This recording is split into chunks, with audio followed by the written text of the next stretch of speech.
All right, hello everyone. My name is Brad Hahn. I'm very excited and honored to be here at the DMV gathering for Trickers. Even though I'm not there in person, I couldn't be there unfortunately, but I'm here online and virtually to give you this talk on exercise programming and injury prevention for Trickers. So I hope this is an educational experience for you guys and that you learn something that you can use to take with you to continue to improve your performance. All right, so let's jump right in.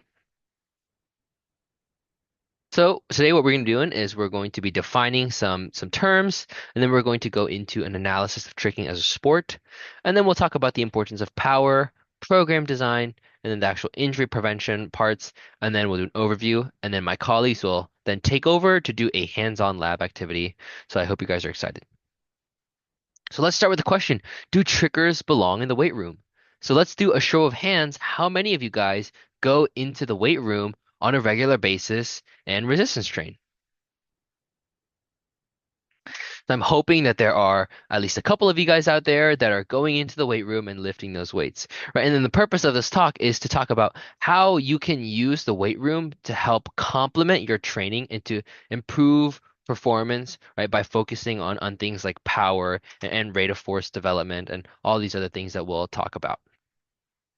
So first, let's just define resistance training. So resistance training is a type of exercise that uses external loads to stimulate adaptation, right? And those adaptations being hypertrophy, strength, power, right? And external loads, your barbells, dumbbells, kettlebells, elastic bands, even just gravity and your own body weight, right? And so when it comes to resistance training, there's so many different components that can really be quite overwhelming when you try to consider all of them, right? And so we're trying to simplify and give you guys a little bit of a formula so that you can be more intentional when you go into the weight room. So one that you can, get the adaptations that you want, but you can also make good use of your time and be efficient with those resistance training sessions. And then from there, hopefully getting those skills and those adaptations to translate into the floor and into your tricking routines. So why resistance train?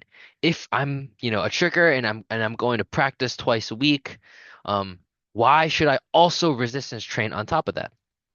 Right, and the simple answer is to become stronger, right? Resistance training, there's so much evidence out there that talks about how resistance training is good for you, all the different things that it can do for your body. But like more specifically, just strength, power output, coordination, um, X, Y, and Z. Like there's so many things, and that's why resistance training, by adding it in as, something to um help build up and work together and cooperate with your training. That's where resistance training can really make those small benefits. And maybe even if you feel like you're plateauing or maybe not improving as much, throwing in that resistance training, that extra stimulus of building up the strength and conditioning, that's what really can help you get to the next level.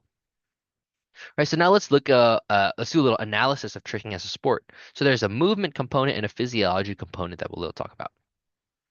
So one thing is that you guys do full extension and flexion. You guys utilize your range of motion, right? You guys are bending literally over backwards, going from, fully extended into a quick tuck, right? Getting into that ball shape so that you can spin faster, right? You guys use your range of motion and you guys change or move throughout your range of motion very quickly, right? So that's an important part of being able to access your entire range of motion. Right. Another one is pushing forces. You guys push off your legs to jump, and you even push off your arms, right, to continue using your momentum to do your tricking combinations, right? Right. Another one is rotational power, right? Using your extremities and shifting your center of mass to create rotational power to do your spins, right? And then jumping and landing repeatedly, right? Another just really important part of tricking, and then right with that high impact, right? So now let's talk about the physiology, right? Tricking is a power sport. If you remember back to high school biology, your body has many different types of energy systems that it can utilize to do all your activities of daily living, right? So power really uses those immediate energy systems, those immediately available energy systems, right? And it's your body's going to be using all of your energy systems at the same time, but right, tricking is really using mainly those immediate energy systems to do your sport. And then there's the neuromuscular system, right? A complex network of your muscles and your neurons and your brain and your spinal cord, all these things, right? To help you be coordinated, to produce more force, to produce force quickly, and to stay balanced, right? And to know where you are in space. That's very, very important, right? Because as you're, doing flips or multiple flips, right? You got to know which way is up and which way is down. And your body and your neuromuscular system uses all the sensory information to, get you to land safely. Right. And then there's muscle shape and size, right? Um, the question is like, are you 225, super massive, super heavy and dense? And what kind of forces are you going to be producing and experiencing versus someone who's 125 pounds, right? Oh, and now let's talk about the injury analysis, right? There's two main ways people get injured. One is the overuse, and then another one is trauma, right? And so, right, it's that repeated high impact is really what we're talking about with overuse, right? Through your joints, your ankles, knees, your lower back, even your shoulders and wrists and elbows as well, right? So just constantly going under this compressive forces, and these tension forces, right? That you can kind of see on the right hand side diagram, right? It's going to lead to things like joint problems. Overuse injuries can lead to sprains and strains, back pain, and inflammation of tendons or just tendonitis. And then trauma or acute injuries, I'm sure many of you guys can relate to just faulty landings, right? Landing on your ankle, landing on your knee, landing on your back, whatever it is, and possibly tearing something or, God forbid, breaking bones, getting a concussion, sprains, tears, right? And these things are all important to understand. Okay, these are the common types of injuries that we see in tricking. And so how can we train and strengthen our body to prevent these types of injuries? And right, again, on the right hand side, I just really like this diagram because it just kind of shows all the different types of injuries that are different types of forces that your body undergoes. I just think it's so interesting because, right, triggers, you guys are just right up here in this combined loading, right? You guys experiencing all types of forces in all different directions. I just think that's just something that is pretty cool about tricking. Right. And so to define it, tricking is an extreme sport, right? You guys, the way that you move, the way that you produce force is unlike any other sport in the world. And so I think that's something very cool and unique about what you guys do. And that's why it's important to understand, okay, how can we, program well and how can we keep you guys safe and, make those strength improvements to continue to better yourselves. Right. So now let's talk about power. All right. So there's a couple of training objectives that we want to stay focused on when it comes to power. One, which is just general conditioning, improving your body's baseline levels so that you can continue to progress and improve. Right. And then there's the neuromuscular adaptations that we kind of talked about earlier, right? The coordination, the balance, being able to produce force quickly, and also just being able to produce a maximal force and then maximal power, which will kind of are nuanced and we'll talk about. And then another thing is repeated power ability, right? You guys do combos and you keep your momentum going. But not only that, you guys train for hours and you guys have your competitions and things like that, right? So you guys are constantly producing high amounts of power. So that repeatability of producing power is really important as well. And so power is the rate of performing work, right? Or, force work is force times displacement. And so if you take that work and then you divide it by time, right, that's how you get power. I don't know if any of you guys like physics, right? But power, right, it's how much force can you produce in a shorter amount of time is kind of like an easy way to think about it. So an example, if someone is doing a 1 rep max of a barbell squat, right? If they're going super heavy, right? When they're pushing up, how fast are they moving? Right? Probably pretty slow, right? Because it's super heavy and their body's working really hard to produce force. Whereas if I'm, if I'm squatting just the bar, right, I can move really fast, but I might not be producing as much force, right, to lift that bar very quickly, right? So that's just power in a nutshell, right? And so power is the main component of what you guys do because you guys rotate and you jump and you produce a lot of force in a very short amount of time. And not only that, you also withstand a lot of force with your landing, right? And that's kind of going to be important to understanding injury prevention.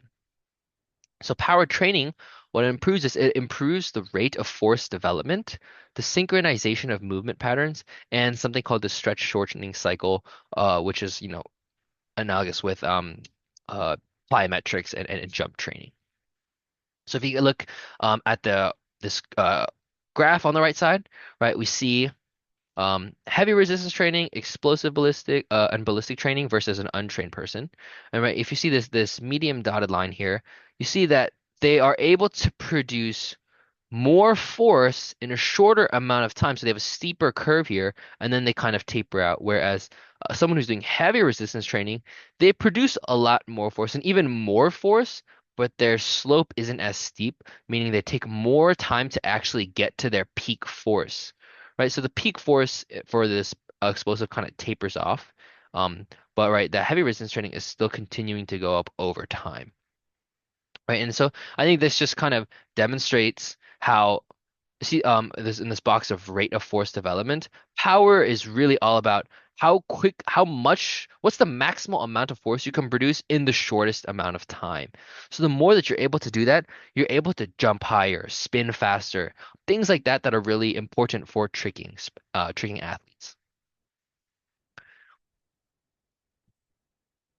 So now let's jump into program design.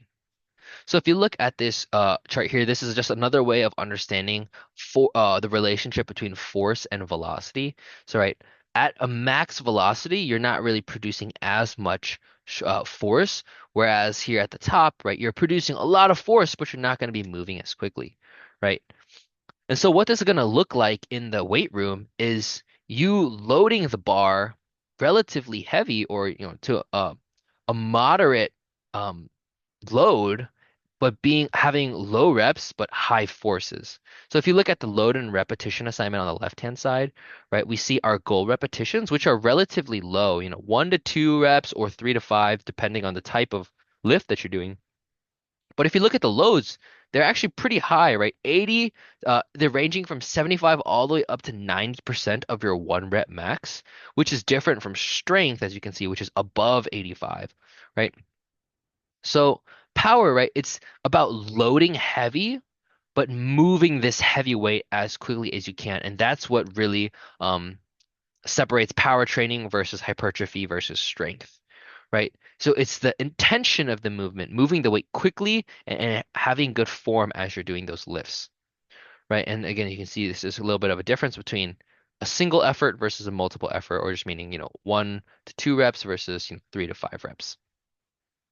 Right now, let's look on the right-hand side. We see volume assignment. So if you could actually look at the sets, across the board, relatively similar, right? But I think again, we're really looking at okay, how many good quality sets can I get of this rep range, right? You don't want to be doing like 5 sets of 5 if your reps aren't really moving as quickly or you're not maintaining your form as well, right? So I think general principle for power training is one, are you moving the weight as quickly as possible and are you keeping good form throughout that movement? That's what's really going to provide the most benefit and the adaptation of power. And right now, let's look at the rest period here in the middle. So we've got a 2 to 5 minute rest period, and this is kind of goes in hand to hand with the immediate energy system that I was talking about earlier, right? So your body uses immediate energy system to produce a lot of force in a short amount of time. Right, so this power component, you need a longer rest period so that your body can actually replenish those immediate energy systems, so you can continue to do the best performance of whatever you're doing.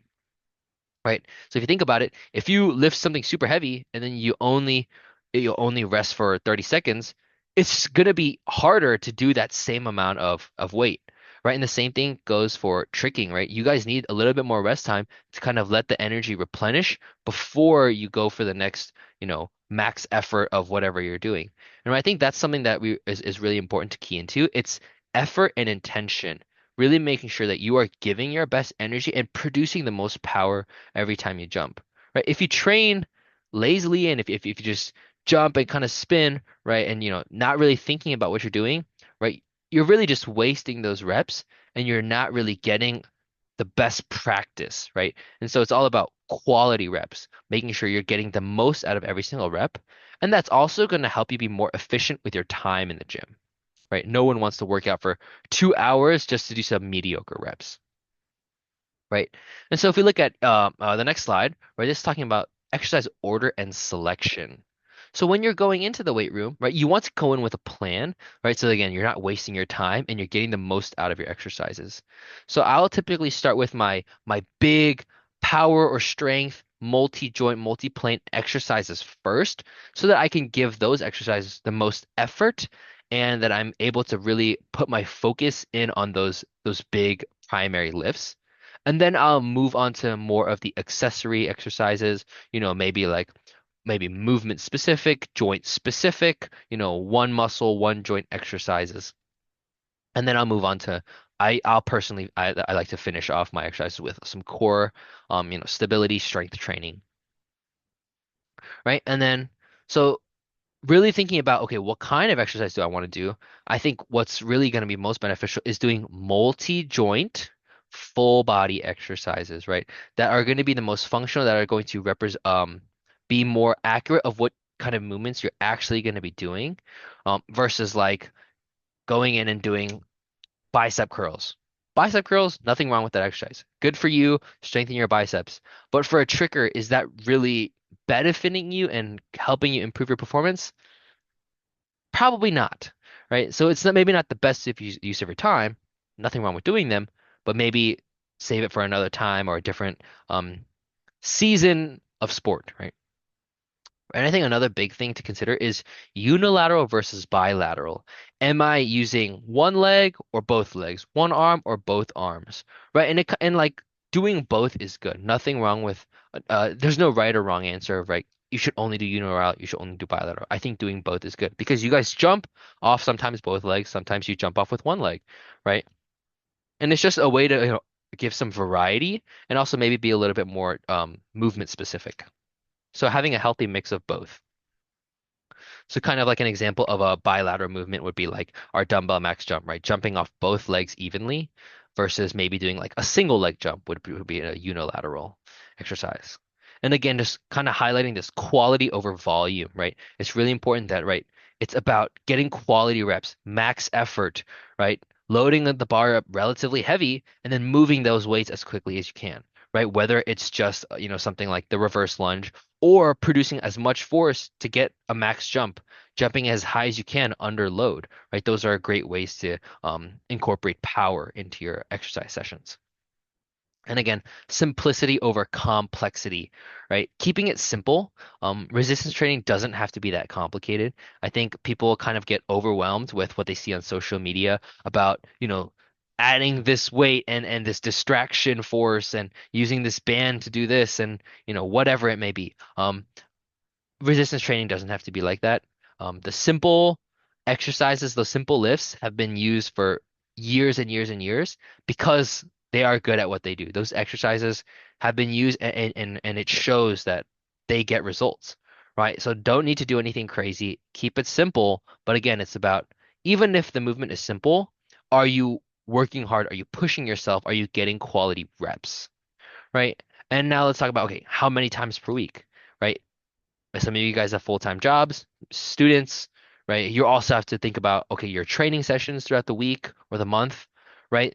So maybe resistance training might only work in once a week, maybe twice a week, depending on what works for you, maybe even 3 times a week, right? But we're thinking of using this resistance training as a way to complement our training for tricking specifically and right helping improve that performance, right? So they work together. It shouldn't be impeding one another, right? If your resistance training is maybe impeding you from the time spent actually working on your tricks, maybe you want to dial it down a little bit and right use that resistance training to kind of boost you up rather than kind of diminish the results of training, right? Because the point of resistance training, for you guys, isn't so that you get really good at your squat.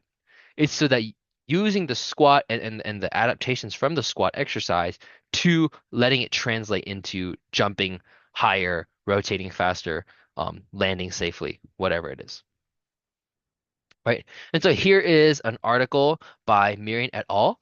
So what they found was that they did 8 weeks of resistance training, and they saw a variety of clinically significant improvements in maximal force output, rate of force development, so which is again just that amount of force being produced in a short amount of time, and even a 50-meter sprint time. So over the course, excuse me, so over the course of 2 months, right, being able to produce, or they saw improvements, clinically significant improvements, which is indicated by these markings here. And then what's interesting is that from 1 month out of training, they saw clinical significance in every single category. So even counter movement and squat jump height, they saw the most improvement in that first 4 weeks of training, which I think is important for us to realize that you don't have to train super long to begin to see the improvements, right? But now it's applying this progressive overload, right, to continue to see the improvements in these uh, factors of that they were trying to measure in this study. So now let's talk about injury prevention. So I think there are really three slash four things that you can really do to prevent injuries. And one is simple, but I know for a fact that many people overlook this, which is having a good warm-up routine. And I want to highlight the word routine because you want to build up your body's getting used to these different stimuli. And so having a routine really does help your body kind of warm up, not just, physically like warming up, but also your neuromuscular system, your cardiovascular system, getting your body actually to ramp up to your max effort jumps and twists and whatever combos you guys are doing. Right. So doing those like starting off with hops, single leg hops, right? Kind of building it up slowly, doing those dynamic stretches, exploring those ranges of motion before you go into something that's really complicated, right? So kind of building it up is really what's going to help keep you guys safe. Another thing is strengthening and lengthening. And what I mean by that is strengthening throughout your entire range of motion. Um, Adaptations are specific to the way that you stimulate them. So if you're only training through a certain range of motion, you're going to see the most adaptation in that specific range of motion. So for you guys, right, you guys go through wide ranges of motion, so it's important to load and strengthen throughout the entire range of motion so that your body is used to experiencing those forces across a wider spectrum, right? This is going to help um, let your body adapt and prevent those acute injuries that we kind of talked about earlier. Right. And then progressive overload, finding ways to continuously challenge your body so that your body is getting stronger and stronger. If you only do 135 squat for the rest of your life, you're gonna be stuck there and you're not gonna improve as much, right? Or you might not see the improvements that you want. So maybe slowly building it up and maybe getting a little heavier or maybe changing the amount of reps and sets. Those are all different ways that you can progressively overload your body so that you can continue to make those adaptations and improve in performance. And I asterisk proprioception training, which is just like balance training, which can be good, but for maybe a healthy athlete population, um, it just depends on like how like are you really getting as much benefit for the amount of time that you're putting into that? Maybe, but I think where proprioception really shines is more in the rehab side of getting back up to your baseline performance, building up your body's ability to balance, maybe on a single leg or something like that. So that's kind of where proprioception training shines, more in the rehab side. And so in this study, the researchers they were trying to see how does plyometric and balance training affect their neuromuscular control for athletes who have had chronic ankle instability. And right, I'm sure many of you guys can relate to ankle instability from maybe a previous injury, and God forbid any future injuries. But what they saw is that they saw that plyometric training improved ankle joint position sense and muscle activation, which is during drop. Um, I'm sorry, what is it called? During drop single leg drop landing, so just meaning like landing on one leg, so their ankle was able to actually control the force and absorb those forces, and they got a easier time of doing that after doing plyometrics, which is really important because every time you jump, you have to come back down and land, right? So that's really important to understand. Okay, how can I, um, or applying those plyometrics or like, jump training, it can actually help you to prevent ankle injuries. Right. And in this study, it was about the effect of range of motion on resistance training. And the researchers in this study, they found that full range of motion resistance training was more effective than partial range of motion to maximize muscle strength and lower limb muscle hypertrophy. Right. And hypertrophy and improving muscle strength are two components that are really gonna reduce your risk of injury. A strong muscle is less likely to get injured, believe it or not, which seems kind of crazy, but if you think about it, right, a strong muscle, right, it's going to be able to withstand more tension. And right, so maybe if you like roll your ankle, maybe having that stronger muscle to kind of keep your ankle tight or your knee or whatever it is, right, having those strong muscles to kind of protect those joints is what's going to help prevent those injuries. Right. So in summary, the main things that main training component for triggers is focusing on power development, loading up whatever weights, going heavy, but producing a lot of force and moving it very quickly, or sorry, producing as much as force as you can in the shortest amount of time, whether that be squatting, lunging, or jumping, things like that. So then the other thing is quality. You want quality reps, thinking about your form, thinking about how fast are you moving? Are you moving with intention over how many reps and sets am I doing? Am I just going through my 3 sets of 10? Right? That doesn't really make sense because the 3 sets of 10 wouldn't be for power. And then strengthening and lengthening for injury prevention, working through the full range of motion, loading up those joints and exposing them to loads in different ranges of motion that might be more exposed to injury. So, yeah, training through that and lengthening and strengthening through those ranges of motion is what's going to prevent those injury or help reduce the risk of injuries. And the last thing is just to keep it simple. Resistance training doesn't have to be that complicated. And I think that's what really intimidates people is that, oh, there's so many ways you can train, which is true. But just because there's so many ways doesn't mean you should use every single thing because it may or may not benefit you in the way that you want it to. So I say for beginners, people who are just getting into it, keep it simple and just train consistently. So that concludes the presentation. I hope you guys enjoyed it, maybe got something out of it. Please feel free to reach out to me with any questions, any feedback, whatever. But yeah, I hope you guys learned a lot from this presentation. And so just to kind of introduce myself a little bit more, again, my name is Brad. I'm a student physical therapist pursuing my doctorate in physical therapy at GW. I went to VCU for undergrad where I got my degree in exercise science. And then I also got or I became a certified strength and conditioning specialist at my time there. But yeah, I currently reside in Northern Virginia and I'm a personal trainer. But yeah, please feel free to reach out to me, and I hope you guys learned a lot. Also, I just want to mention that for everyone who came, I have actually made a free 1 month workout, power training focused workout routine that will be made available to all the participants at the event. So if you have any questions about that, please feel free to reach out. But I hope you guys are able to use that and maybe apply the things that we talked about in this presentation. So I'm going to now turn it over to my colleagues, and they'll be taking you guys through a hands-on lab. Thank you guys so much. Have a great day.